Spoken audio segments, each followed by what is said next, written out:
Think about the last real conversation you had with someone you actually care about. Not a text thread, a room, two people, faces, and somewhere in the middle of it, maybe before the hour was even up, something slipped, a small drop, a moment where you noticed you were slightly somewhere else. Not because the person was boring, not because anything went wrong, just a quiet, almost imperceptible sense of not quite enough. You probably didn't name it. You filed it under tired, or under we've been talking a while, or under some story about the relationship. But it was there, and if you're honest, it's been there a lot lately, with people you actually like. A faint flatness just behind the warmth. A low-grade sense that the real version of the people in your life is somehow slightly less than the version you encounter everywhere else. I'm not going to tell you that's depression. I'm not going to tell you those relationships are wrong, or that you need better people. I'm going to take that feeling seriously as data, as information about what your nervous system has been quietly learning, about what happens inside the specific brain of a person who spends most of their intimate life through a screen. And I need to warn you about something before we start. The story about the phone is never really about the phone. The phone is just the place where something older found permission to stay with me.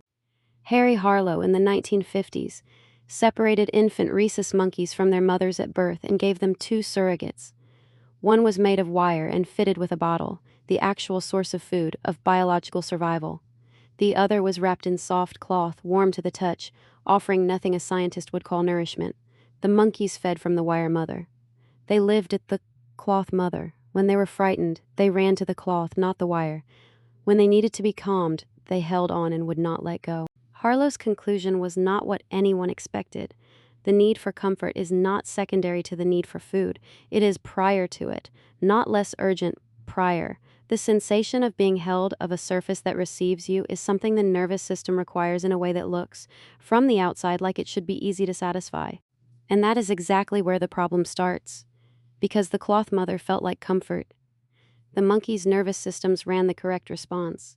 Pulse slowing, grip relaxing, the internal signal that reads, I am held, I am safe. And the cloth mother produced all of it. What she could not do was attune. She could not read the monkey's distress and adjust to it. She could not be curious about what was wrong. She was a surface that received without being changed by what it received, without being in any real sense there. Your phone is a cloth mother. I don't mean that as metaphor. I mean it with as much precision as I can. It gives you the sensation of being met, the notification arriving exactly when you needed it, the reply time to the ache of waiting, the response already shaped and sent, and your nervous system runs the response it would run if you were in actual contact with another mind. The ache of not being met gets temporarily answered by something that cannot structurally meet you, that cannot be changed by you, that has no interiority of its own to surprise you with. If this were only comfort, it would be tolerable. The problem is what happens to your expectations. A neuroscientist named Robert Sapolsky spent decades studying how the anticipation of reward shapes the dopamine system. One of his most useful findings for this conversation isn't about uncertainty. It's about what happens when a reward becomes frictionless, when the signal is consistently legible.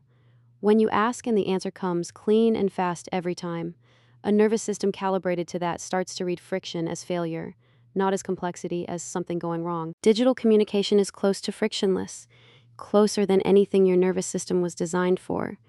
When you send a message, you get confirmation it arrived. When the reply comes, it was written, chosen from language, from thought, and sent to you already shaped. You don't watch the person decide what they think. You don't see the expression that crossed their face before they composed themselves. You don't witness the sentence they started and then redirected. You get the output, managed and edited, without the process, and your brain reads this as clarity, as the relationship making sense. Now put a real person in front of you, a real face unmanaged, running in real time, and watch what the calibrated system does. The pause before they answer, is that thinking or is that something wrong? The expression that moved across their features before they caught it, what does that mean? The thing they started saying and then changed, why?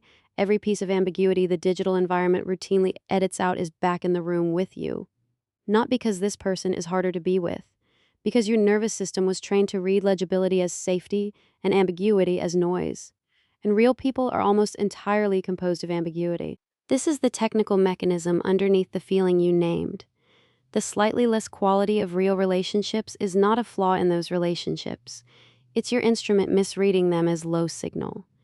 which means the problem is not the people. The problem is the calibration, and here's what you haven't wanted to look at. Calibration doesn't happen to you. You participate in it. Every time you picked up the phone, instead of sitting in the discomfort of an unmanaged exchange, you cast a vote.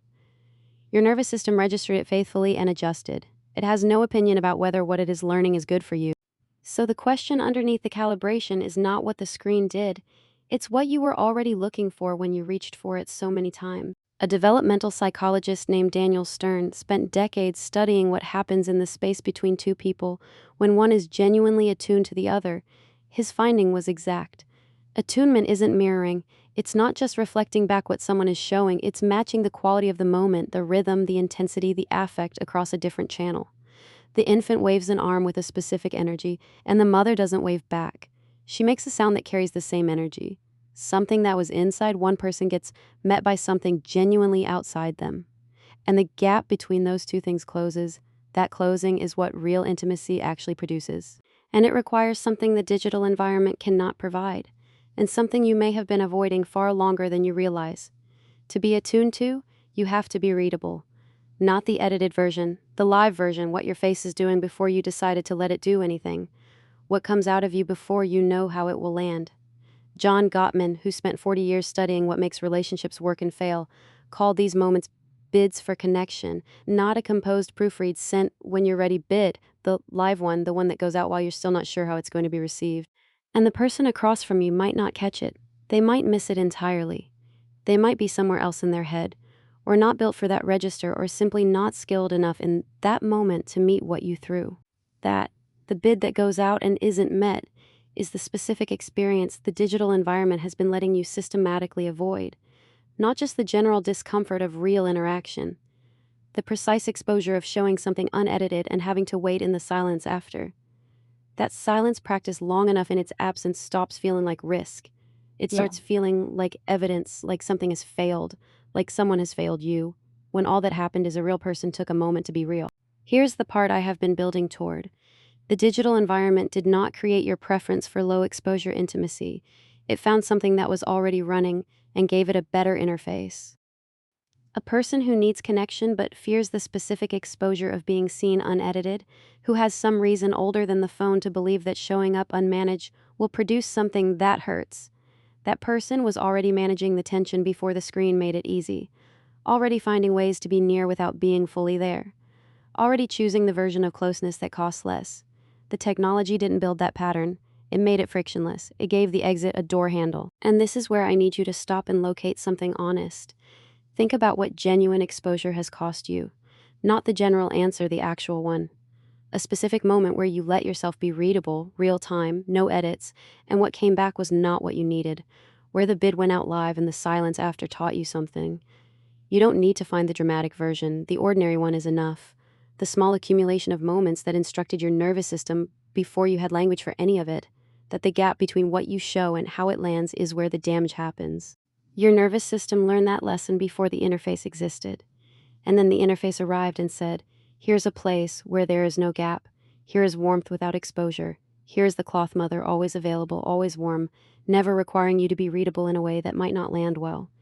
And you move toward it the way every nervous system moves toward what knows its frequency. You didn't get rewired, you got accommodated. So, real love will disappoint you now. The thumbnail was not a warning. It was a description of something already happening, and it has been happening for longer than you've been able to name it. Real love will disappoint you because it is ambiguous, and you have been practicing legibility. It will disappoint you because it arrives with its own interiority, its own needs, its own timing, its own face you didn't get to see a draft of, and you have been living in a world of outputs, not processes. It will disappoint you because it requires you to be readable in real time, and you have been curating your readability so long that the unedited version feels less like honesty and more like a mistake. And none of that is the phone's fault, and none of it is the phone's fix. The question I actually want to leave you with is not whether you should use it less.